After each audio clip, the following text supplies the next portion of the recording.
So here's the deal.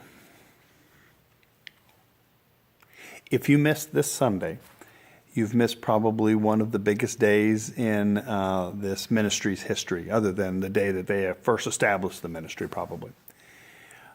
Today, we officially partnered with the Bradenton Dream Center, and we are going to house the Bradenton Dream Center. It was a perfect marriage.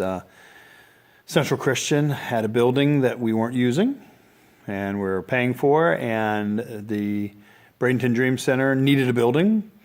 They had a ministry, so we got together and they are going to be using our building. Now, we don't know what that's going to look like. There's ideas of what that's going to look like, but we don't know for sure. We're still working out the details on that. But the fact of the matter is that this is going to happen. That this building, 926 15th Street West, will be the home of Central Christian Church and the Bradenton Dream Center.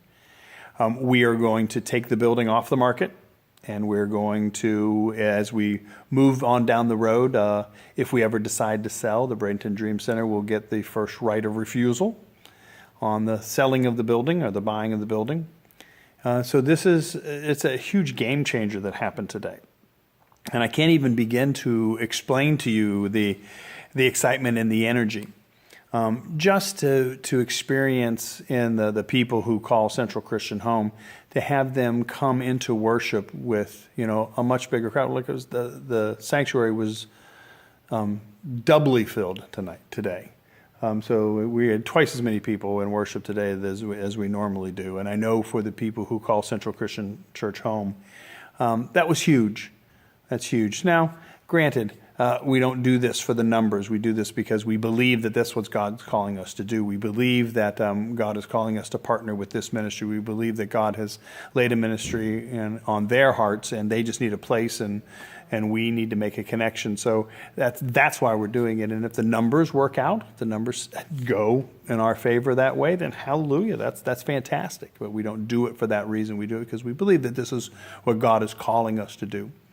And I was a little concerned whether or not this would be something that we felt God was leading us to do, or just something that we were grasping for because we were drowning.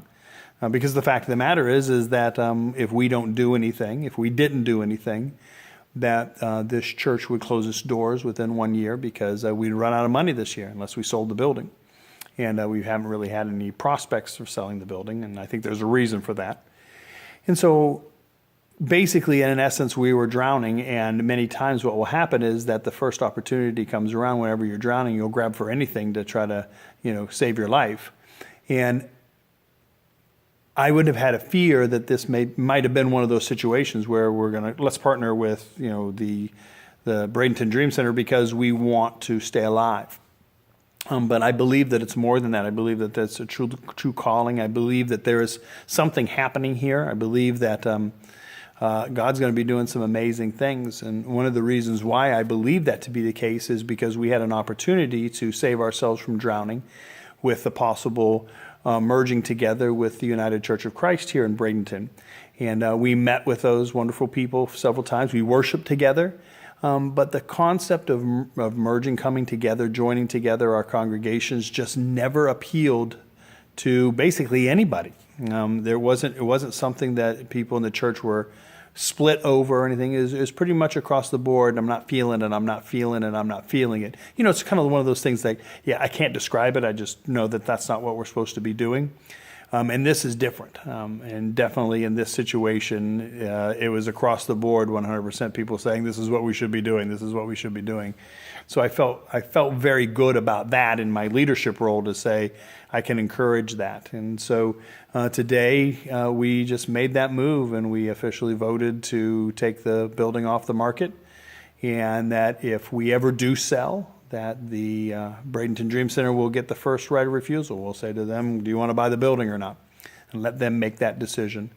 My feeling is that we're not going to need to, or not going to want to, because there's going to be so much happening, and there's going to be so much going on, and it's going to be so exciting that we're going to want to be a part of it. So that's what I believe is going to happen. This is one of those things that only time will tell. We don't have everything figured out. One of the things we talked about is the fact that we've got to be really good at following. This is all we're doing right now is following. Do we have all the details worked out? No. Do we have all the lines of communication worked out? No. Do we know what it's going to look like? No. All we know right now is we're going to do something.